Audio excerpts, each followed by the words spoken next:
Allez, on a fait quelques mètres après Patrick qui travaille le bois. Maintenant, la terre avec Annick. Bonjour Annick. Bonjour. Merci de nous accueillir dans votre atelier également. Donc là, vous êtes au travail. Alors, vous êtes céramiste, Annick. Quand je vous vois comme ça, moi, je pense à Patrick Swayze, à Demi Moore, à Ghost, à la poterie. En fait, poterie et céramiste, c'est, je peux dire deux choses différentes, mais c'est pas le même métier. Non, donc la céramique, on touche autour, à la plaque, on travaille différentes façons. Le potier, généralement, on tourne. D'accord. On est tourneur. Ok. Et donc vous, une fois que vous avez réalisé la pièce que vous souhaitiez réaliser, vous allez la faire sécher. Comment ça se passe en fait Là, c'est la première étape du travail. Alors là, je tourne. Donc je vous ai mis une boule, j'ai centré ma boule. C'est quoi comme matière? C'est de la glaise? C'est de la terre? C'est du grès. C'est du grès, d'accord. Alors moi, le grès, on appelle le grès, il y a deux cuissons. Je vais avoir une première cuisson à 980 et ma deuxième cuisson à 1280. D'accord. Alors là, j'ai ma terre, je l'ai creusée, je vais l'écarter. Oui, oui. Il faut une sacrée dextérité quand même. Je vois vous mettre votre main gauche sur votre main droite. C'est pour être bien sûr de votre mouvement. Et... Ah oui, oui, on travaille toujours les mains ensemble, toujours. Et alors, vous ne voyez pas, mais sinon, j'ai toujours un maintien. On ne pourrait pas tourner comme ça. Ouais. On est toujours maintenu par quelque chose.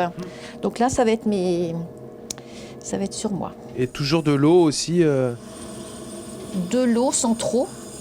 Parce que si vous mettez trop d'eau, ben, la terre est très liquide. D'accord.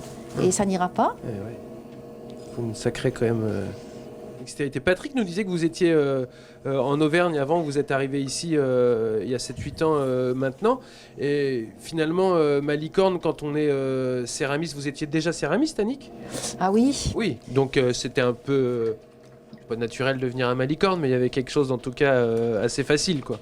Oui, donc ça fait 33 ans que je suis céramiste. Ah, oui. Et nous sommes venus à Malicorne. Bon ben voilà, c'était un village d'artisans, un village de métiers d'art. Et donc on s'est dit, pourquoi pas Malicorne? Vous connaissiez déjà Malicorne Moi non. Non. Patrick est de la région, bah, pas du tout. Non, non. Donc vous, quand vous êtes arrivé ici, vous avez été agréablement surprise, j'imagine, de voir aussi que vous aviez des collègues, entre guillemets, même si c'est de la faïence ici, plus à Malicorne. C'est toujours agréable d'être dans un écosystème qui nous ressemble. Ah oui, tout à fait. Hein. Ah oui, oui. Et puis... Là, j'étais vraiment dans l'artisanat. Dans l'artisanat, oui. Et donc cette pièce vous sert à quoi, là Alors là, c'est une estèque. Là, ça me retire la terre que j'ai en trop au fond du pot. Et vous êtes en train de réaliser... Alors là, je vais vous réaliser une petite coupe comme ça. D'accord. Alors comme ça, c'est là, ouais. Alors, parce que là, cette pièce-là, quand elle va être faite, donc je la mets sur les étagères et j'attends qu'elle soit à l'état cuir. C'est-à-dire qu'elle n'est pas molle, elle n'est pas dure, elle est juste à l'état où je peux retravailler. D'accord. Là, comme un bol, je vais tournasser, je vais mettre le bol à l'envers, je vais tournasser l'intérieur et l'extérieur. D'accord. La matière, c'est toujours le grès? Toujours. Ouais, toujours. Alors moi, différents types de grès ou pas? J'ai trouvé moi, j'ai travaillé le grès, parce que bon, déjà, les émaux, c'est plus facile que la faïence. Et puis le grès, que ce soit émaillé ou non, ça reste imperméable. D'accord. Hein? On dit qu'à 1280 degrés, la terre, elle se ferme au four. Okay. Alors qu'elle soit émaillée ou non émaillée, elle devient perméable. D'accord. Ouais, donc on n'est pas obligé de mettre on n'est pas obligé de mettre de l'émail. Ouais, de l'émail, voilà. Et donc après, il y a quand même dans votre métier, c'est quand même aussi de la sculpture, hein, tout ça. Oui, c'est pour ça qu'on dit céramique, parce que moi je travaille, je tourne. Bon, je tourne de moins en moins parce que j'ai très mal au dos. On est toujours des positions très mal. Et sinon, voilà, je fais des sculptures, je fais... Beaucoup de personnages. Beaucoup de personnages, ouais, je suis vraiment toujours dans les personnages. Et pourquoi les mains dans les poches, comme ça? C'est une posture que vous avez aimée Alors, je suis arrivée à Malicorne, je suis allée en Bretagne. Hein, et puis, j'ai vu quelques marins avec des positions un peu, voilà, les mains dans les poches. Et voilà, j'en ai retenu, j'en ai fait des photos. Et je suis partie à faire des petits marins. Vous avez votre boutique, sinon où est-ce qu'on trouve, Annick, comme pour Patrick, vos produits donc, dans votre boutique et puis dans quelques Alors nos produits, on a des dépôts ventes. Ouais. Alors j'en ai un à Rabelais sur Léon. Après j'ai la boutique au port. Ouais. où on est une vingtaine d'artisans. Et puis sinon, notre boutique. Ouais, ici. Oui, oui, oui. Qu'est-ce qui vous a donné envie de devenir céramiste, vous, Annick? Parce que vous disiez que ça faisait plus de 30 ans que Moi, vous j'ai tournez. travaillé 20 ans dans une biscuiterie. D'accord. J'étais au bureau, puis licenciée, comme beaucoup de... Et puis je faisais un petit peu de poterie comme ça en cours du soir. Et je me suis dit, pourquoi je ne m'y lancerais pas en formation? Voilà. Et mon premier client, c'était mon directeur d'usine. Voilà. La revanche était trouvée. Oui, oui. Est-ce que, je vous vois, vous m'avez expliqué un peu comment on fait tout ça. C'est quelque chose que vous aimez faire aussi, Annick, de partager, d'apprendre. Vous donnez d'ailleurs peut-être des cours ou des stages ou des formations? Alors, je donne des stages aux enfants. Ouais. Et j'ai travaillé au musée. D'accord. J'ai travaillé au musée. Alors, toujours pareil, faire des stages d'enfants. Et de temps en temps, des stages d'adultes. C'est important la transmission sur des métiers comme celui-ci? Ah oui, oui, oui. Et surtout tourner. Ça, c'est formidable quand on tourne à deux. Ouais. Ah oui, oui. Les gens sont toujours « Ah, j'arrive à faire ça ». Toujours magique. Oui, c'est ça. C'est vrai que construire de ses propres mains... Après, je fais des stages avec les enfants, mais enfin, je mets beaucoup mes mains aussi. Pour que les enfants aient quelque chose quand ils partent. Sinon, pour tourner, il faut 1 an de travail. D'accord. 1 an de travail. Quand on sort de la formation, on ne sait pas très bien tourner. Oui. Et on dit toujours, pour faire un bon tourneur, il faut 10 ans. 10 ans, oui, pour être vraiment à l'aise. Là, ça faisait quelques mois que je n'avais pas tourné. Donc, quand tu t'y remets... Mais alors, du coup, si vous ne tournez pas comme toutes ces pièces-là, ça, c'est de la sculpture, on est d'accord? Vous ne tournez pas pour faire les petits marins? Non. Là, je travaille à la plaque. Ouais. Donc, je forme des plaques. J'assemble comme de la couture. Je suis un peu couturière. Et là, je fais des personnages. Ouais, autour, en fin de compte, c'est toujours des pièces tournées. Ouais. C'est jamais... on ne peut pas faire du carré, on ne peut pas faire... Donc on fait du rond. Vous avez repris votre activité de tournage juste pour via LMTV. Voilà. Donc ça, c'est pas mal quand même. Donc là, on rappelle, là, vous nous faites le petit bol. Une fois que ça, c'est terminé, vous allez le laisser sécher un petit peu. Une fois que c'est ni trop mou, ni trop... À l'état cuire, on appelle. Ouais. À l'état cuire. Alors après, je fais de mon bol, je peux rajouter un anse, je peux faire des ajourés, enfin, je peux travailler. Et c'est que quand elle est à cuire, à l'état cuire. À l'état cuire. Oui. Que vous pouvez rajouter des choses. Qu'on peut rajouter des choses avec de la barbotine. La barbotine, c'est de l'eau et de la terre. Le potier, du début à la fin, on travaille toujours de la terre et de l'eau. On n'a aucune matière, on n'a pas de colle, on n'a pas de choses comme ça. On travaille toujours la terre et l'eau. Le métier, comme pour l'ensemble des artisans qu'on a vus, et c'est vrai que je me répète un peu dans cette émission, mais le métier, il n'a pas tant évolué de ça. Enfin, la manière, en tout cas. Si, beaucoup. À cause de quoi? À cause des techniques Quand je faisais les marchés de potiers, on était à peu près 40 potiers, on était 30 hommes. D'accord. Et les hommes tournaient, c'était des tourneurs. Maintenant, un marché de potiers, on est 40 femmes et une dizaine d'hommes. D'accord. Voilà. Comment vous expliquez que ce métier soit autant féminisé? Les femmes, on fait, la plupart, elles ne tournent pas. On fait beaucoup de décoration, c'est autre chose, on fait moins d'utilitaire. D'accord. Les hommes sont un peu plus utilitaires, mais les femmes plus décoratives.